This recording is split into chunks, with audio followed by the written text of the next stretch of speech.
Bonsoir à tous, bonjour chers gens, bienvenue sur La Note Écrite, podcast animé par Steelies. Bienvenue sur ce podcast, ceux qui ne me connaissent pas, mon nom est Adassa, mais mon nom de scène c'est Steelies. Et ici, j'accueille des artistes émergents. Alors aujourd'hui, on va accueillir une artiste de la région, elle est de Ottawa, sa musique est française, ok. Puis elle est, comment on appelle les gens qui font de la musique française en Ontario? C'est les franco-ontariens. Franco quoi? Franco-ontarien. Franco-ontarien, ok. Les franco-ontariens. Son nom, c'est Jessie. Comment tu dis ton nom de famille? Lindsay? Jessie Lindsay. Puis, elle est là avec moi sur ce podcast. Elle a un nouveau EP que je vais vous inviter à écouter et on est là dans le but de le promouvoir.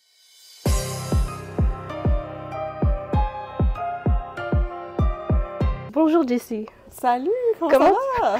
I'm good, merci. Je pense qu'on va mélanger l'anglais et le français parce que c'est vraiment le flow que tu as lorsqu'on écoute ta musique. Tu as cette chanson, est-ce qu'on peut dire single? Just Friends? Oui. C'est comme une chanson ou une single? Single is the same thing, I guess? Oui, oui. Alors toi, tu es auteure, compositrice, interprète franco-ontarienne. Est-ce que ce nom-là, ça a pris combien de temps pour l'avoir? Quand je dis ça, c'est-à-dire combien de temps ça t'a pris pour devenir artiste? Ben, j'ai commencé à un très jeune âge. J'ai commencé le piano à 6 ans, la guitare à 8 ans, l'écriture de chansons à 10 ans et la performance à 12 ans. Puis le chant, je fais ça depuis que je suis toute jeune. C'est un truc de famille? Non, même pas. Même pas. Mes parents sont sportifs. Okay. Mais genre, je suis tombée en amour genre avec les pop stars à la télé, tu sais, comme les Hannah Montana, puis les High School Musical, les Camp Rock. Oh my God! Ouais. tu me rejoins sur un truc que je n'ai jamais écouté, au fait. Ah oui? Vraiment, genre, je pense que c'est ma génération. Genre, tout le monde est comme, ouais, High School Musical, right? No, I don't know. Ah ben là! Alors moi, je mélangeais avec l'école du rock. OK. You know what is it? Oui. C'était comme School of Rock. Oui, School of Rock. And then, je pensais que tout le monde parlait de ça. Parce que ça m'a grave inspiré dans ma vie. OK. Mais genre Hannah Montana et tout. Quoique Hannah Montana, c'est qui aujourd'hui? Miley Cyrus. Exactement. Ouais. She's very good. C'est qui ton artiste favori? En ce moment, c'est Louis-Adrienne Cassidy du Québec. On est loin. Je ne connais pas du tout. OK, fait que tu vas nous faire découvrir ce genre de musique-là. Puis je pense que tu t'inspires d'elle ou d'autres artistes pour faire ton... Oui, absolument. Ben, je m'inspire vraiment de elle parce que je trouve qu'elle me fait ressentir une liberté féminine en moi que j'aspire de trouver et de devenir et de partager avec les autres. Puis, OK. Ton parcours musical. Là, tu nous racontes comment tu as commencé ça toute jeune, puis encore aujourd'hui, est-ce que tu te formes à devenir une artiste? Enfin, tu l'es déjà, mais comme à devenir meilleure?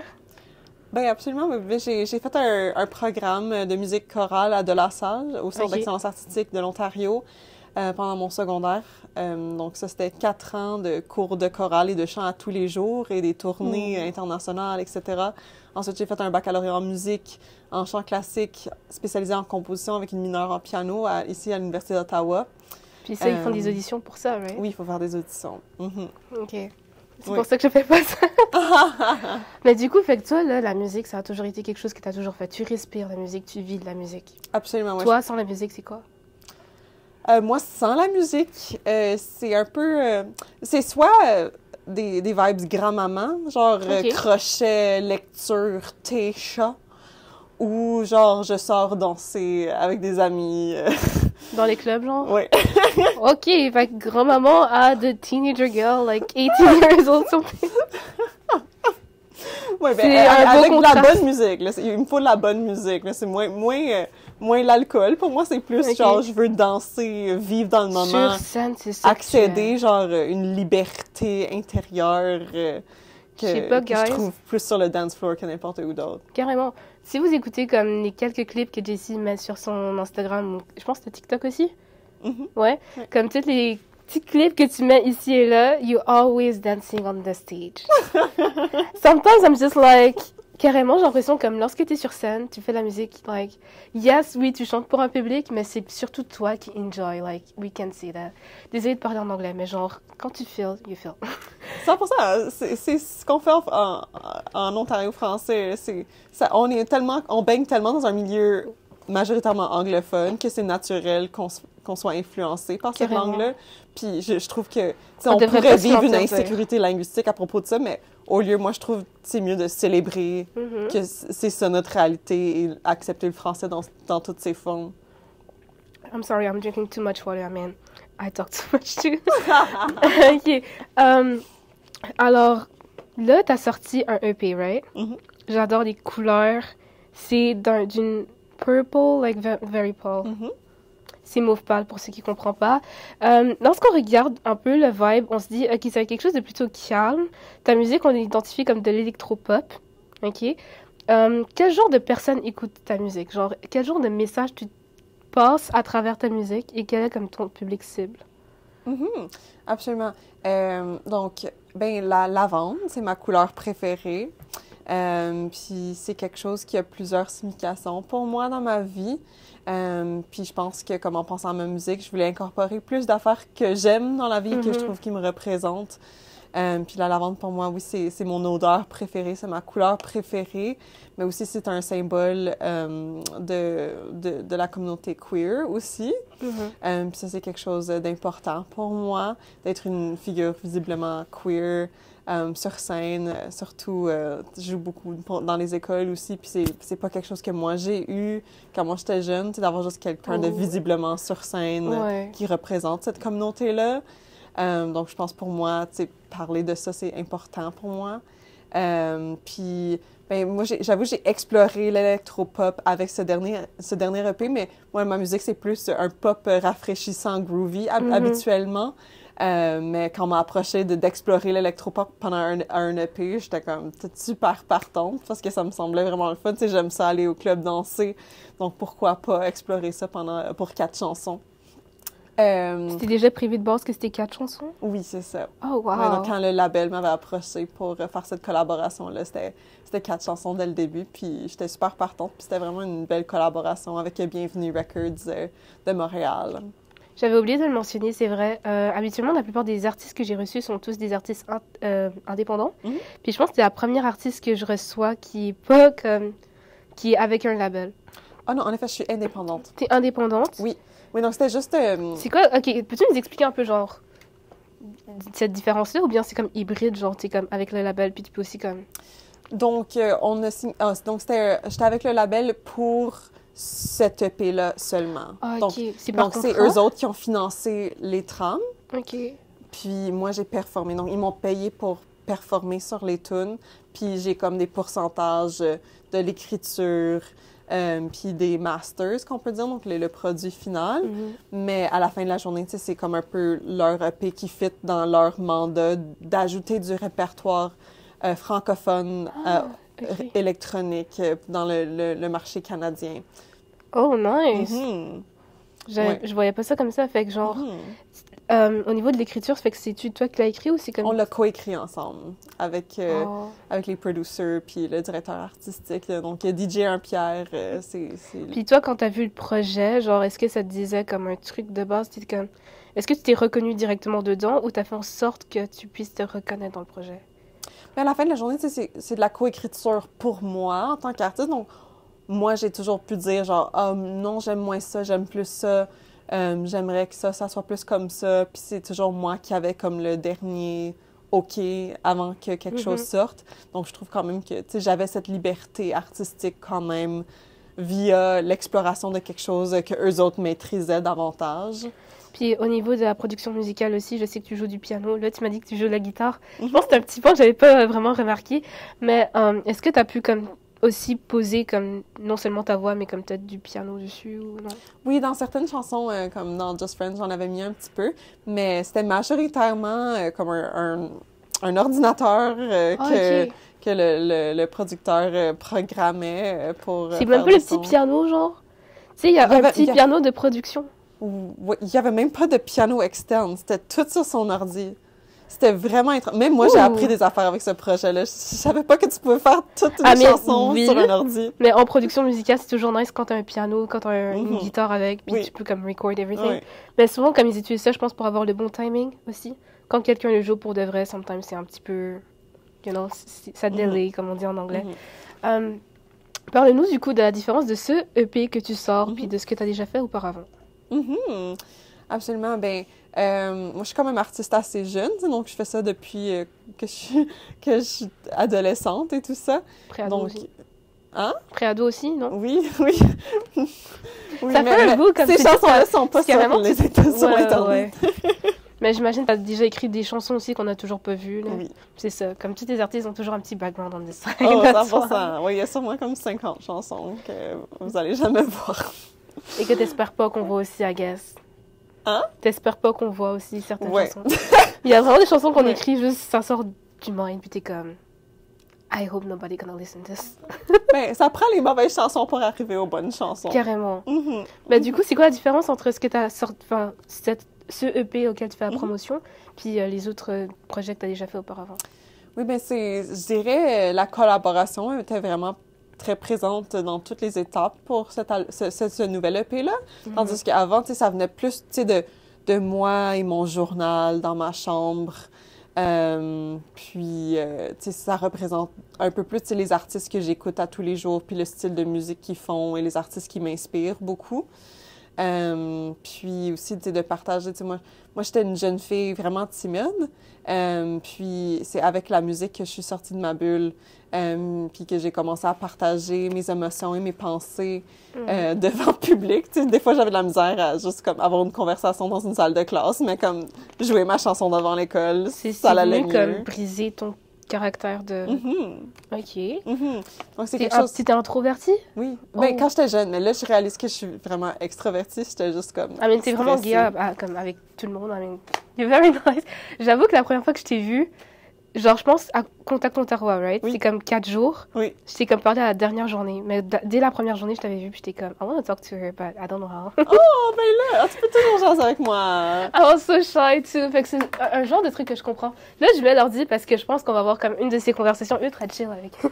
Oui. Vraiment. Mais c'est... ouais, fait qu'en tant qu'artiste, certainement, ça vient créer un certain... Ça t'oblige à t'ouvrir d'une manière, parce que tu veux aussi faire la publicité de toi en tant qu'artiste, de ta musique. Fait que là, tu es obligé d'aborder les gens, puis des fois laisser une petite promotion, genre « Hey, je fais de la musique sur Spotify, just go check it, you know? » Ouais, honnêtement, je trouve que moi, c'est plus la connexion avec le monde qui m'intéresse. Puis souvent, je trouve que comme si je prends une approche un peu plus authentique, puis je fais juste, tu sais, humaine à humaine, on est comment ça va, comme qu'est-ce qui se passe dans ton monde, comme puis montrer de l'intérêt, puis je trouve comme apprendre à connaître le monde puis ce qu'ils font, tu sais, ça m'intéresse tellement, puis être sur scène, tu sais, c'est vraiment connecter avec le public qui m'intéresse. Ou, tu sais, je fais beaucoup de shows pour les jeunes récemment, puis de voir comment ils connectent avec la musique, leur énergie, comment ils dansent, ils chantent avec moi. Tu sais, ça, c'est précieux, tu sais, donc je pense que cet échange d'énergie et de vibes et d'authenticité, ça me remplit, puis je trouve que ça me permet de promouvoir aussi, parce que comme le plus qu'on connecte puis qu'on s'apprécie entre nous, puis qu'on se partage de l'amour, tu sais, je pense que c'est vraiment l'approche que moi je préfère, tu sais, de créer une communauté. C'est ce que tu préfères en tant qu'artiste? Comme dans toutes les étapes qu'il y a, est-ce que c'est comme the one que tu préfères le plus? Comme créer la connexion avec les gens, surtout comme la partie où tu arrives sur scène, et aussi celle de après lorsque tu vas parler avec les gens et tout. Parce que, ouais, il y a pas mal d'étapes, hein. Oui, il y a énormément d'étapes. Mais je dirais que oui, la connexion, ça me nourrit beaucoup. Puis je pense qu'il y a quelque chose de vraiment, vraiment beau avec cette connexion avec le public, en personne. Parle-nous un peu, genre, dans tes débuts, parce que là, tu dis que tu es une artiste indépendante, right? C'est-à-dire que, est-ce que tes premiers singles, est-ce que tu les as financés par toi-même, tu les as comme gérés par toi-même, ou tu es allé comme vers un label ou quelconque? Alors, mes premiers 2 singles que j'ai lancés pendant mon enfance, le premier... Enfance, t'avais quel âge, genre? Le premier était à 12 ans. OK! Introuvable sur les internets. That's a draft. Ouais. C'est ça, c'est des expériences d'apprentissage dans le studio pour moi, que mes parents m'ont aidé à faire quand j'étais plus jeune. Donc, ils m'ont vraiment toujours super bien supportée, donc je les apprécie beaucoup pour ça. Donc, je dirais mes 2 premières, c'était plus subventionné par mes parents comme expérience d'apprentissage. Ça, c'était 2 singles. Puis là, ensuite, j'ai eu une subvention pour mon single Je cherche le Nord que j'ai lancé pendant mon secondaire. J'ai fait comme un spectacle de lancement avec Marie-Chloé Moonfruits en première partie d'une jeune de 11e année. C'est-tu comme avec un concours quelconque? Non, c'était avec des subventions de mon école puis de mon conseil scolaire. Ah, ok, ils faisaient ça. Tu étais dans une école spécifique comme dans... J'étais à De La Salle. De La Salle, ils font beaucoup de... Oui. Ils font de l'acting là-bas, ils font de la musique. Qu'est-ce qu'ils font d'autre? Art visuel, comme pas mal toutes les arts. Ok. C'est une école assez intensive avec Fait que un toi, tu étais programme. comme dans le bon endroit, au fait, pour comme Oui. grandir dans ces milieux. Oui, Ok. 100%. 100%. Oui, puis après ça, j'ai fait mon EP J'explose. Ça, c'était avec une subvention de Musique Action, aide à l'émergence, aide à la production. Donc ça, c'est disponible pour les artistes émergents de la francophonie canadienne et du Québec aussi. Puis là, ensuite, pour le dernier EP, c'était en collaboration avec le label. Donc, c'est le label qui avait couvert. Donc, C'est comme des gens que toi-même, tu vas chercher. Souvent, on se voit aux événements comme, tu sais, en francophonie ontarienne, c'est vraiment une petite famille, tu sais, donc tout le monde se connaît quand même bien. Okay. Moi, c'est avec DJ Pierre, on a commencé à collaborer, puis aussi, je joue avec le Flo Franco maintenant dans son groupe aussi, donc Flo et DJ Pierre se connaissent quand même bien, donc on a fait cette connexion comme ça, puis on était comme, il faudrait qu'on fasse la musique ensemble, donc... Puis là, vous faisiez des collaborations ensemble et tout. Oui! Je pense que j'ai vu quelques photos aussi défiler, je pense qu'il y avait Kimia aussi. Oui! C'est ça, ouais, Kimia puis Gabriel. Goulet, oui. Je pense que tous ces gens-là, tu sais, moi aussi, lorsque j'ai découvert autant d'artistes, surtout ici à Ottawa, ça fait pas si longtemps là, que je commence à m'ouvrir un peu dans ces milieux-là, je me suis rendu compte que carrément tout le monde est un peu connecté ici et là, et facilement... lorsque tu dis, bah, je connais telle personne, ah ouais, vraiment, puis là, ça t'ouvre des portes un peu partout.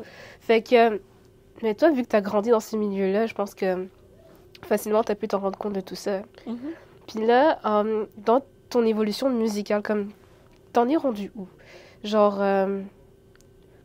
comment tu vois de ton passé, enfin, de tout ce que tu as fait jusqu'à date au niveau de l'évolution? Est-ce que ça va bien? Est-ce que tu es satisfait ou tu aimerais comme faire plus ou changer de style, faire autre chose? Honnêtement, je suis très satisfaite. Je dirais que cette année, c'est un peu l'année où mes rêves d'enfance de petite franco-ontarienne se réalisent tranquillement. Je peux pas tout partager en ce moment, malheureusement. Okay. Mais je commence aussi ben, quand j'ai gradué de l'université, j'avais fait un petit burn-out musical en 2023. Juste parce que ben, quand la musique, c'est ta job, ton passe-temps et tes études...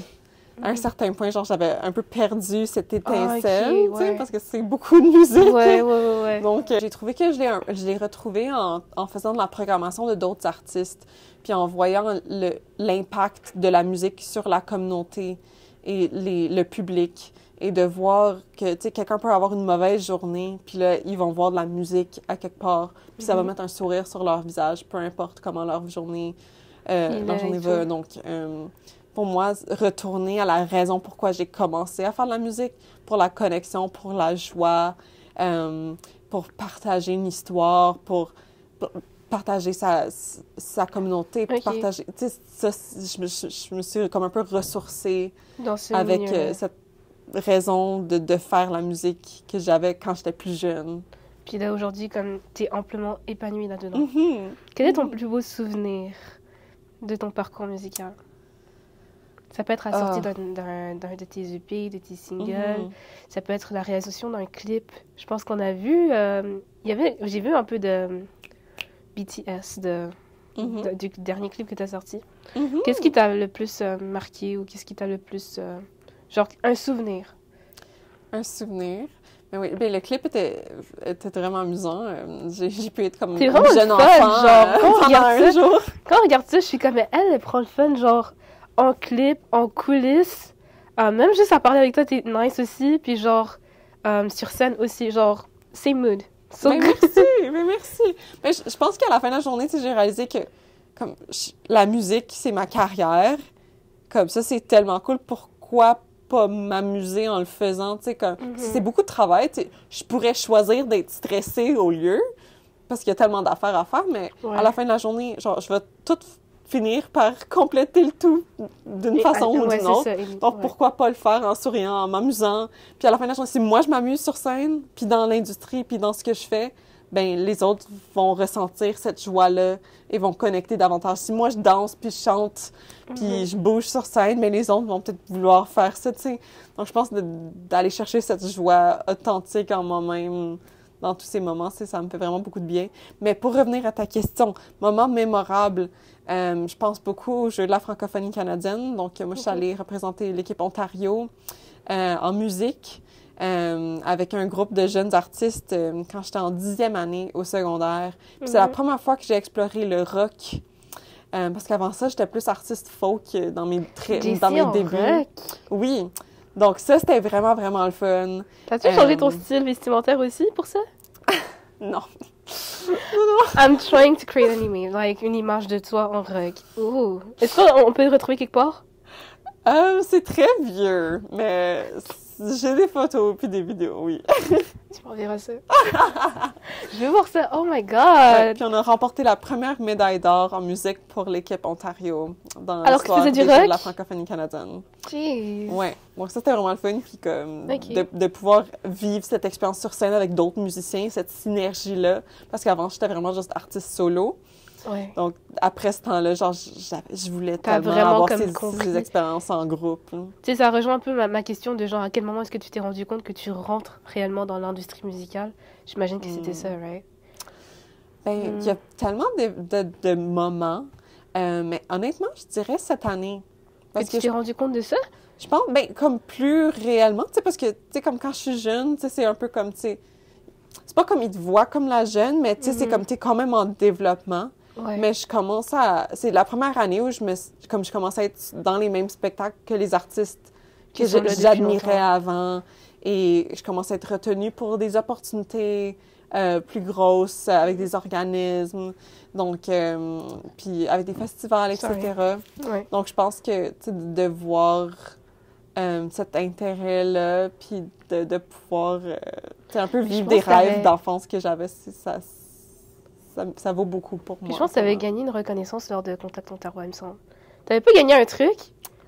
Ben, c'est le Flow Franco qui a une vitrine, puis moi, je pense que je vais y aller avec eux, mais j'ai aussi eu des intérêts après la vitrine aussi. Oui. Mais c'est-à-dire que tu fais du bon progrès dans ce que tu fais, c'est ça l'affaire, comme... Il y a toute une évolution, puis ça inspire aussi comme les artistes plus jeunes. Surtout les élèves de La Salle, j'aimerais trop pouvoir un jour les rencontrer aussi. Parce que c'est des gens, j'imagine, plein de vie, tu sais, comme ils sont dans le monde artistique. L'une des caractères que tu as besoin d'être, c'est d'être créatif. 100%. Je pense que si tu l'es pas, je sais pas qu'est-ce que tu ferais dans un monde artistique. 100%. Puis je rencontre beaucoup d'anciens de La Salle dans le monde des arts. Ouais. Puis aussi, je pense que c'est le Trior Je pense cette année, en mai, tu seras là? Oui, c'est ça. Puis j'ai 2 nominations dans la catégorie Révélation et EP. C'est les premières nominations que tu as eues? Oui. Oh my God. Oui. Mais ça s'en va loin. Fait que si on te revoit dans 10 ans, tu seras l'artiste sur les grandes affiches. Mais c'est ça que j'aime bien, à force de rencontrer les artistes émergents, most of them, ils sont encore comme dans les débuts, tu vois. On fait comme 1, 2 albums, les premiers EP, tout ça. Mais je parie que d'ici 10 ans, là, ce sera des... ultra haut. Puis qu'est-ce qui te passionne le plus, comme qu'est-ce qui te donne cette passion aussi, parce que tu travailles auprès des jeunes notamment. Qu'est-ce qui te pousse à, comme j'ai entendu que tu faisais aussi des ateliers ici et là, qu'est-ce qui te pousse à te rapprocher des jeunes, de la jeunesse? Ben moi j'étais dans leurs souliers quand moi j'étais plus jeune.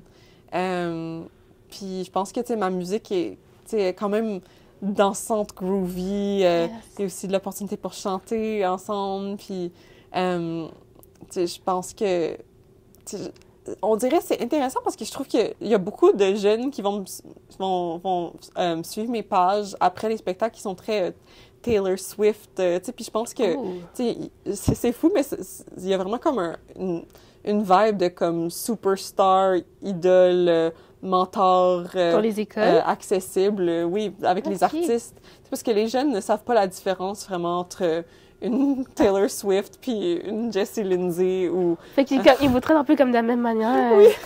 That's cute! Oui, donc c'est vraiment sweet comme l'énergie. Puis aussi juste l'impact, tu sais, Parce que, ben, pour moi, tu sais, la musique, c'est vraiment ce qui m'a aidé à sortir de ma bulle, à finalement commencer à sortir mes émotions et mes pensées.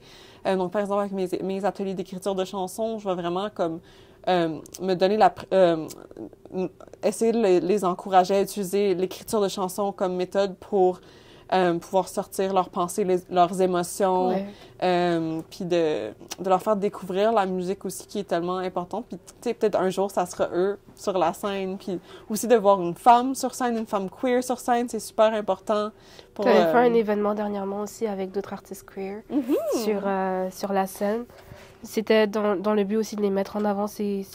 Oui, bien, absolument. Bien, avec les situations politiques qu'on vit en ce moment, je pense que c'est plus important que jamais de prendre la place, puis de se mettre sur des scènes, puis de montrer qu'on est ici, puis on va jamais aller... puis dans ta musique aussi, I guess. Oui, absolument. Bien, ma musique parle beaucoup de comme prendre la place, de m'assumer. C'est un peu comme mon self-hype, tu sais, parce que vu que j'étais comme très timide, c'est un peu comme au travers de ma musique que je me suis convaincue tranquillement avec le temps de prendre plus de place, de vocaliser mes opinions et tout ça. Une petite question, lorsque tu vas sur scène, est-ce que tu arrives d'oublier les paroles d'une chanson? Ah oui, 100%. Mais c'est mes propres tunes, puis les gens vont pas vraiment s'en rendre compte. Ah, OK. Est-ce qu'il y a des tunes que genre le public connaît de toi, puis comme ils chantent et tu chantes aussi? Oui. Ça t'est déjà arrivé? Oui. Comment tu te sens dans ces moments-là? Ah, c'est absolument capotant. T'as déjà pleuré sur scène? Comme j'ai déjà eu des petites larmes, peut-être. Mais j'avoue, je pleure pas très souvent, généralement. Mais je deviens émotionnelle. Ouais. J'ai difficilement été émotionnelle sur scène. Ouais. Je suis pas comme rendue là en tant qu'artiste, mais I guess c'est quelque chose de super beau. Genre, j'imagine que c'est un souvenir que tu dois garder quand tu vois tout un crowd devant, puis ils sont en train de chanter avec toi, tu danses, et comme tu regardes tout ça. Quelle est ta plus grande fierté dans tout ça? Puis aussi, on va aller dans le contraste de ça, comme est-ce qu'il y a eu quelque chose qui t'a peut-être fait peur dans cette industrie-là? Peut-être comme la peur que tout s'arrête du jour au lendemain, quoi. Ben, un moment très mémorable, ben, je pense, je vais en dire deux, mais il y a une femme qui est venue me parler après un spectacle qui avait récemment perdu son mari, puis elle a dit que mes chansons lui ont inspiré de commencer à vivre sa vie pour elle-même, puis de trouver sa joie interne, de pas attendre, puis de vraiment prendre charge de sa vie, de sa joie. Puis c'est fou parce que c'est vraiment ça que j'essaie de communiquer avec ma musique. Ouais. Donc le fait que ça lui a touché, ça lui a inspiré de faire ça, ça m'a vraiment touchée beaucoup. Puis aussi une jeune fille à un spectacle, une élève, qui a écrit comme un texte sur comment ma prestation à Contact Ontario lui a tellement inspiré, puis que je suis comme son idole et tout ça. Puis là, elle a eu la chance de me rencontrer à un autre spectacle par la suite. Wow. Puis elle capotait, genre émue, pas de mots, genre comme puis elle voulait prendre une photo, genre, puis comme j'essayais de lui parler, puis elle était juste tellement émue, puis c'était comme tellement fou parce que c'était comme la première fois que j'ai eu comme un genre de super fan comme ça, que j'ai vraiment eu un impact dessus comme ça, puis que j'ai pu inspirer avec ma musique comme ça. Donc ça, c'était vraiment magique aussi une jeune fille. Fait que là, tu te rends compte à quel point les mots et chaque chose que tu fais sur scène peut impacter les gens à ce point-là. 100%. C'est plus juste des mots que tu dis en l'air ou un texte que tu écris, puis comme c'est juste pour des streams ou quoi, mais genre là, ça touche les gens, puis 100%. Ça vient changer une personne. Oui, absolument. Puis ma partie préférée de mes spectacles scolaires, c'est les jeunes filles avec leur bouche ouverte qui me regardent. Puis qui se voient dans moi sur scène. Puis moi, j'étais à leur place avant avec Céleste Lévy, c'est l'auteur-compositrice-interprète qui m'a inspirée à commencer à écrire mes tunes puis à performer, tout ça aussi. Donc... OK. Ouais. Donc, est-ce que, du coup, ça revient aussi à l'autre question, un peu dans le contraste. Est-ce que tu n'as jamais eu ce sentiment, genre, un peu comme cette peur de, genre, j'ai peur que, genre, un jour, tout s'arrête, ou bien que... Tu sais, comme des fois, lorsqu'on est comme carrément totalement en haut dans des rêves ou quoi, sometimes on... Tu sais, redevenir un peu comme pied sur terre. C'est-tu comme une peur qui t'a déjà traversée ou genre, t'es du genre à être très positive dans la vie? Bien, à la fin de la journée, je sais que la musique va faire partie de ma vie d'une façon ou d'une autre. Genre, c'est la musique qui te choisit, puis t'es pogné avec pour la vie, tu sais, d'après moi, parce que c'est tellement une grande source de joie si la musique te choisit. Donc, tu sais, si moi, je finis par juste faire des shows ici et là, puis j'écris comme passe-temps à un certain point dans ma vie, comme je vais prendre ça, là, mais si jamais, tu sais, la musique, tu sais, elle pogne beaucoup, ou elle continue à pogner comme ça, puis je finis sur des scènes plus grandes, aussi ça me convient tellement, mais je sais que la musique va jamais me quitter, donc j'ai pas vraiment cette peur-là, parce que je sais qu'elle va toujours faire partie de ma vie. Aussi. Exactement, mais j'ai déjà eu des peurs de comme pas être assez bonne, mais ça c'est comme relié à des affaires tu sais d'enfance. Ça vient avec le temps anyway, c'est quelque chose que tu peux travailler avec le temps. C'est ça. Donc je pense que l'éducation ça m'a vraiment aidé pour ça, tu sais me former, puis tu sais j'aime ça, tu sais toujours apprendre dans la vie, je trouve qu'on peut jamais on n'arrête jamais d'apprendre. Exactement. Puis on a toujours de la place pour grandir. Puis c'est vraiment un marathon en musique. C'est pas une course. C'est ça que j'apprends. Tu sais, quand même, moi, ça m'a pris 10 minutes, pas 10 minutes, 10 ans pour me rendre où je suis aujourd'hui. Donc... C'est bon, t'as encore du temps devant toi aussi. C'est ça, oui, j'ai juste 24 ans ultra aussi. Jeune. C'est ça. Wow, plus jeune que lorsque moi j'ai commencé. Mais c'est nice, c'est vraiment nice. Bah du coup, où est-ce que les gens peuvent retrouver ta musique? Où est-ce qu'on peut te retrouver? Moi, sur Instagram, of course, mais est-ce qu'il y a d'autres réseaux où est-ce qu'on peut te retrouver? Absolument, mais elles sont toutes sur mon site web, jessielindsay.com. Mais il y a Instagram, TikTok, Facebook, Spotify, toutes les plateformes d'écoute. J'ai aussi un Bandcamp, si jamais vous voulez supporter davantage. Bandcamp, c'est une place où tu peux acheter l'album ou acheter de la marchandise. Internet? Oui, c'est dans la boutique de mon site web, jessielindsay.com. C'est dans la description de ton Instagram, I guess. Oui. OK. Vous pourrez trouver comme les liens là-bas, puis cliquer dessus. Et venir supporter Jessie dans sa carrière artistique. Parmi toutes les chansons, est-ce qu'il y en a une que tu as préférée parmi tout ce que tu as sorti jusqu'à date? C'est la nouvelle que je suis en train de travailler en ce moment dans le studio. Dans ton répertoire jusqu'à date. J'ai précisé jusqu'à date, parce que I know. Bonne question. J'aime beaucoup Pouvoir de sorcier, je pense. Ça va toujours être un coup de cœur pour moi. Je pense que je vais mettre en fond. Comme la musique, tu sais, genre, habituellement, je fais comme un réel pour chaque épisode, puis je choisis une musique que je mets en fond. Fait que I'm gonna use that one then. OK, ben merci. Ben, merci d'avoir été sur ce podcast. C'était un plaisir de te voir, Jessie. Je pense que c'est la deuxième fois qu'on se voit. Oui! I'll try to devenir plus dans des spectacles, mais genre, faut dire qu'à Ottawa, on aime bien les spectacles ultra tard le soir. Vraiment, genre, c'est comme quelque chose. De toute façon, les gens, c'est parce qu'ils sont dispo comme le soir, c'est pour ça. Oui. Mais je vous invite à aller écouter comme sa musique, son répertoire sur Spotify, sur d'autres plateformes également. Sur YouTube, tu as sorti, je pense, un clip. Oui. Puis il y a comme d'autres vidéos aussi qui sont dispo. Oui, j'ai plusieurs clips. Le nouveau, c'est Plus pareil, de l'EP Plus pareil. Fait qu'on ira écouter également. Ah bah oui. Oui, je vois c'est quoi. Genre lorsque les images reviennent. Fait que voilà, les gens, je vous invite donc à soutenir Jessie. Mais également, comme tous les artistes que je reçois également sur le podcast, sont tous des gens qu'il faut soutenir parce que ce sont des gens de notre région. Fait que, let's go, on les envoie le plus d'amour, le plus de force possible. On veut voir notre ville, Gatineau, Ottawa, genre grandir dans le domaine artistique. C'est incroyable. Fait que merci de nous avoir écoutés jusqu'à là. On se revoit pour les prochains épisodes, Sergent. Bye bye! Salut!